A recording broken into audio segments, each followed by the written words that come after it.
Hello and welcome to this deep dive into herringbone stitch.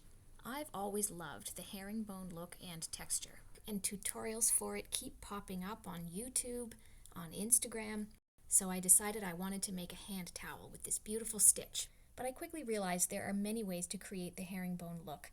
So after a pretty exhaustive search through the available knitting and crochet tutorials, I've boiled it down to a few options and I thought I'd share them here. The very first tutorial that came up in a Google search for knitted herringbone for me was the following 2-row pattern that we'll call Knit Herringbone 1.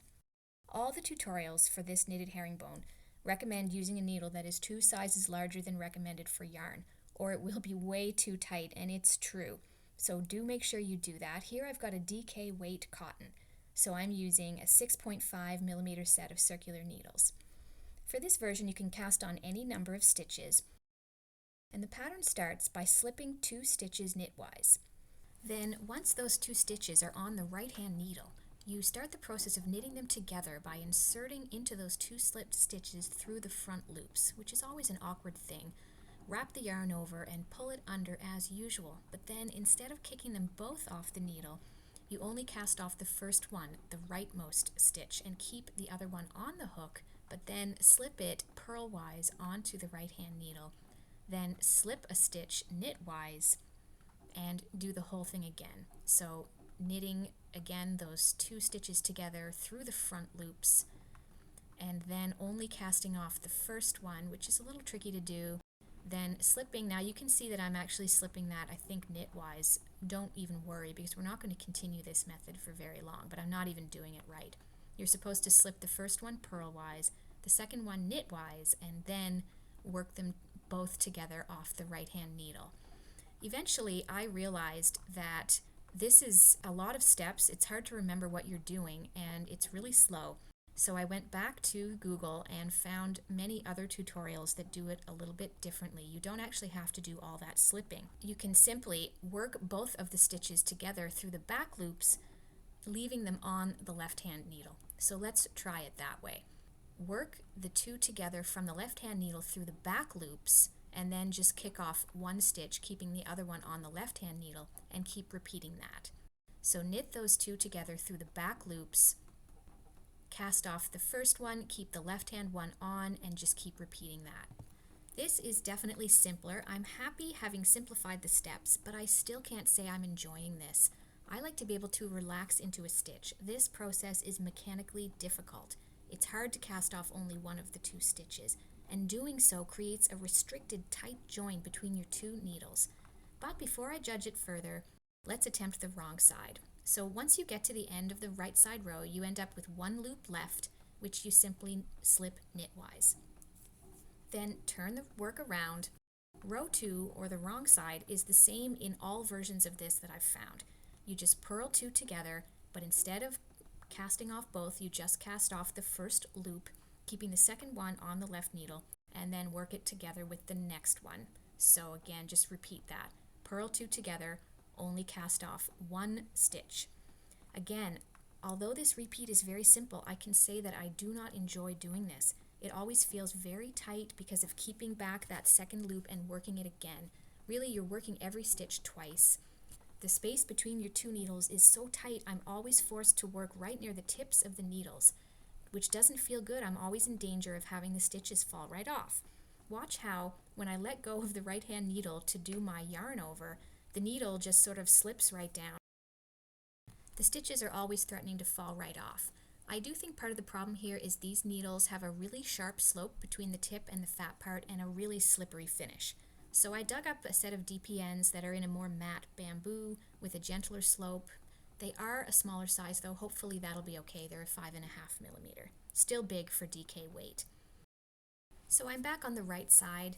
Again, we start by knitting the first 2 stitches together through the back loops, using my finger to push only the 1 stitch off. I find if I don't, I accidentally drop off both and I have to pick up the left one again. This is a mistake I make over and over with this stitch.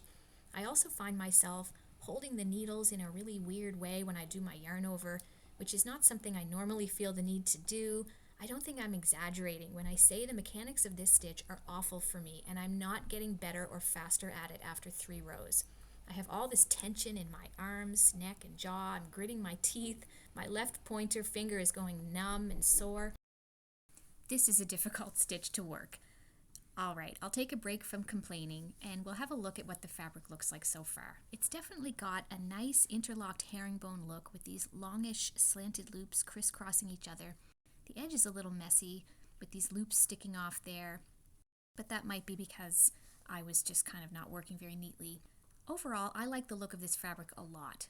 Let's take a look at the back. It's this odd horizontal ribbed look, which is unusual and overall pretty cool looking.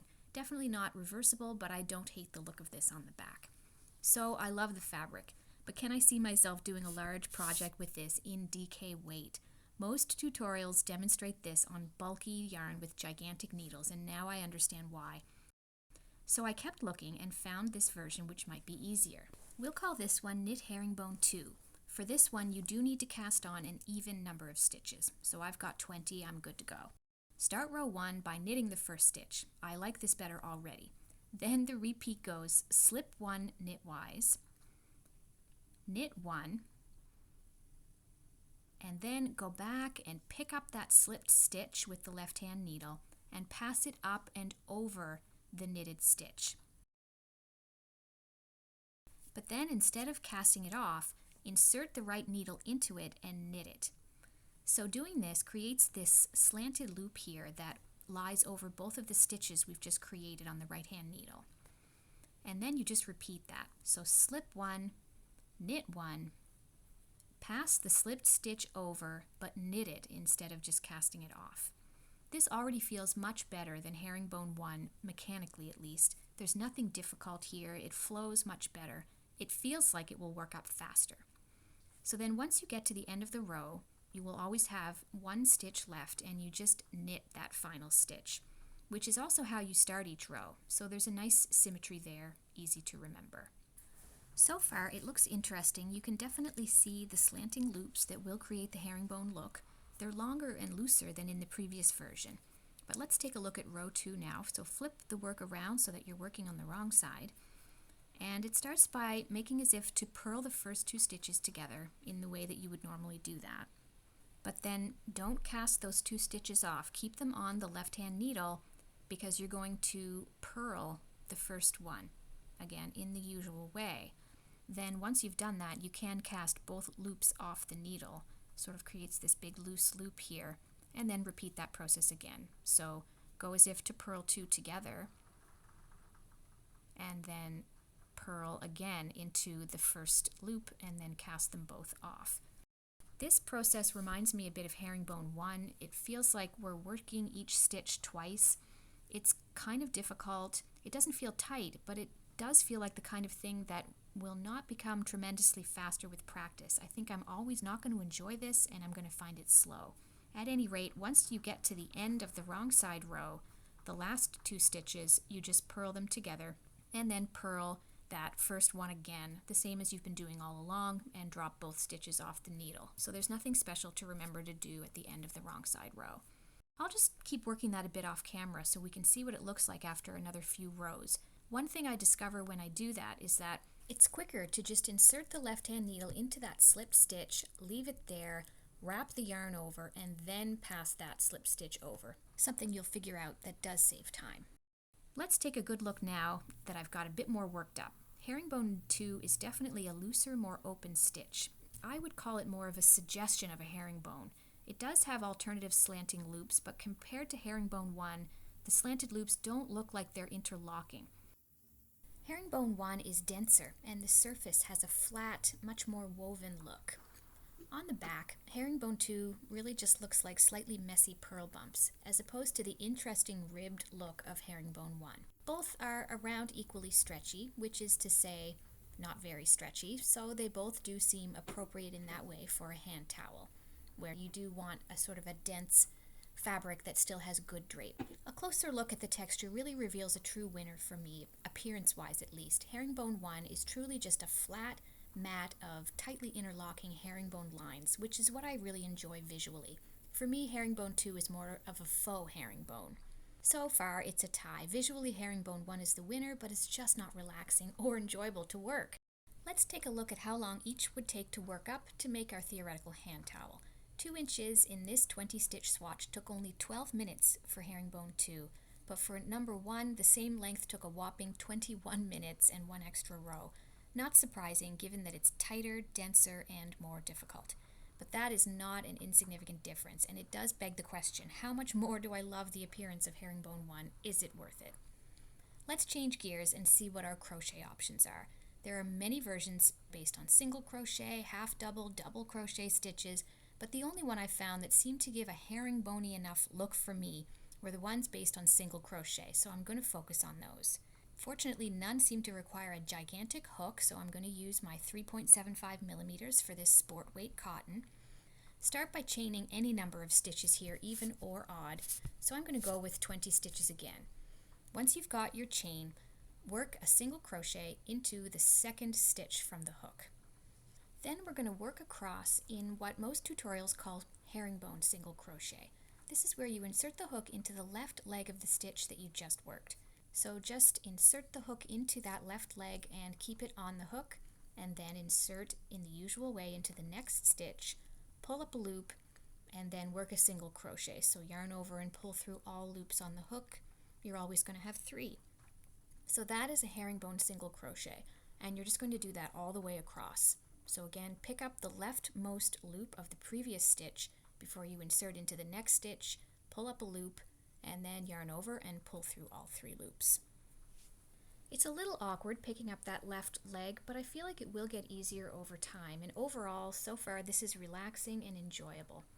One thing that it is worthwhile doing when you're working this stitch is just before you yarn over and pull through all 3 stitches, just pull up on that newly created stitch a little bit to loosen it, because that's the one you'll be picking up for your next stitch, and it's better if it's a little bit looser.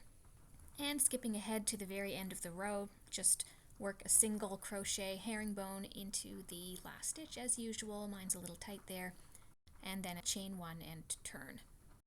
On the reverse side, things get a little weird. We're going to work reverse single crochet as follows. These 2 loops here are the 2 front loops of the single crochet. They're the loops that we normally work under. Here is the back loop, or third loop, which you can see if you rotate the work forward a little bit. When we work a reverse single crochet, we're going to insert the hook under the 2 back loops, loops numbers 2 and 3, and we're not going to do it from front to back as usual. We're going to do it from back to front. Then just yarn over in the usual way and pull it through from front to back, yarn over and pull through both loops on the hook. We're going to do it again, so don't worry. Insert the hook from back to front under those 2 back loops, so loops numbers 2 and 3, yarn over with the working yarn sort of in front of you instead of in the back as usual, and as you pull it through, rotate the hook towards you slightly, and that will help you not drop the loop. Then yarn over and pull through both as for a usual single crochet. So the next one we're going to work and all the way across the row is a herringbone single crochet. So we're going to do the same thing again, but as we did on the other side, we're first going to pick up that left leg of the stitch we just completed, this time from the back. So working yarn in front, pick up that left leg and keep it on the hook before you then, again, don't put the hook in front of the working yarn, keep it behind, and insert under the top 2 loops of the next stitch from back to front, yarn over and pull it through backwards, rotating the hook a bit to keep it from falling off. Then just in the normal way, now you can come in front of the working yarn, yarn over and pull through all 3 loops on the hook. So that's a reverse herringbone single crochet. So let's do it again. Place the hook behind the working yarn, get it out of the way so that you can find the leftmost loop of the stitch you just completed. Pick up that leg, insert into the next stitch from back to front, yarn over, and pull it through towards the back. Yarn over and pull through all 3. Hopefully you're able to see what I'm doing. If you need more help with that, there are many tutorials online that can help you learn reverse single crochet and reverse herringbone single crochet. We're learning it together here. I'm still slow at it. But unlike with knitted herringbone, you do get quick and better at this very quickly. It becomes easy and natural the more you do it. By the time I get to the end of this short row, I'm already sort of flying through the stitch and not needing to look at the back in order to pick up the left leg of the stitch. When you get to the end, it is a little tricky to identify the last stitch, but just see if you can find it, and then you know you're finished when there are no more single crochets left to work. It's as simple as that. Chain one and turn. And now we're back on the right side, so start with a regular single crochet in the 2 front loops that you would normally use, and then a herringbone single crochet, picking up the left leg of the stitch you just worked. That's all there is to it. Now, skipping ahead to where I've worked a bunch of this, well, I don't know. It's fun to work, but I'm a bit underwhelmed. The front does have alternating rows of slanting loops, but in between are these very distinct horizontal rows of holes, separating the fabric into these horizontal ridges. It looks like a single crochet worked across in rows, which I distinctly don't like the look of, which makes sense because this stitch is just a version of single crochet. Here's what it looks like from the back. These distinct horizontal lines going across, not too bad. It's really the front that I don't love. A quick comparison to Knit Herringbone 1, just a much more open and bumpy surface compared to the tight, flat, soft weave of the knitted version. And as expected for something based on single crochet, 0 drape. I went back to Google to see if I could find a little bit of a cleaner version of this stitch. And I did find one tutorial which advocated working under all 3 loops of each single crochet, like I just did there, instead of only working under the back or front 2 loops as we've been doing. This individual explained that it would give a cleaner look to our herringbone, so I gave it a try. Hopefully you can see what I'm doing there, working under all 3 loops. So otherwise it's done the same way. Pick up the left leg of the previous stitch and then work under loops 1, 2, and 3, so including that back loop. And you do this on both sides. So here's what it looks like on the other side. Again, put the hook behind the working yarn and identify all 3 loops and come under them from back to front. So that's our first reverse single crochet, and then pick up the left leg of the stitch you just worked. Identify that top, third, or back loop, whatever you want to call it, come under that, and then just make sure you come under all 3 loops towards the front and complete the stitch as usual. So I don't think this is that much harder to do. Once you get used to it, it does become pretty quick. Here's the fabric. In the back, we've removed those horizontal lines. The front, though, does it look much different? I think it looks a little bit tighter and more dense. The holes between the rows are smaller than in the first version, but it's not a dramatic difference. So I recommend if you find this harder to work, maybe it's not really worth it. Here's the first version. You can see those prominent holes and the little loops that connect one row to the next. It is quite noticeable. If we look at the second version, we have sort of shrunk those holes down a bit, and the herringbone slats do look a little bit more interconnected. Am I happy with either crochet version for my hand towel? I don't think so. The knit versions are just so much softer and less bumpy. They are denser, but at the same time they have way more drape. Just compare the drape to my knitted swatch. There's no comparison. The single crochet version is like thick cardboard. So what can we conclude from this? I think it's pretty clear that the knitted versions are both winners in the 3 categories of softness, drape, and appearance. But the question is, although Herringbone 2 is quicker and easier, is it worth working, considering it doesn't really have that true knitted herringbone look? And the wrong side purl row of that pattern is a huge pain to work. I think for my hand towel, I will take the extra time and effort to work it in Herringbone Knit 1. The knit stitch that I complained about endlessly for the first several minutes of this video. It is really beautiful. The crochet version definitely looks and feels a lot better, I will admit, in a squishy sort of wool or acrylic yarn that has more of a halo and a tendency to bloom and fill in the gaps between the rows. But it really doesn't look or feel good in the sort of flat cottons or linens that are necessary for a hand towel. I did start my hand towel with 80 stitches in this light sport yarn. I calculated it'll take about 40 hours, that's 40, to complete, which probably means it'll be the first and last one I'll ever make. But it is beautiful. Tell me what you think in the comments. I hope you enjoyed this deep dive into herringbone stitch. Thank you for watching.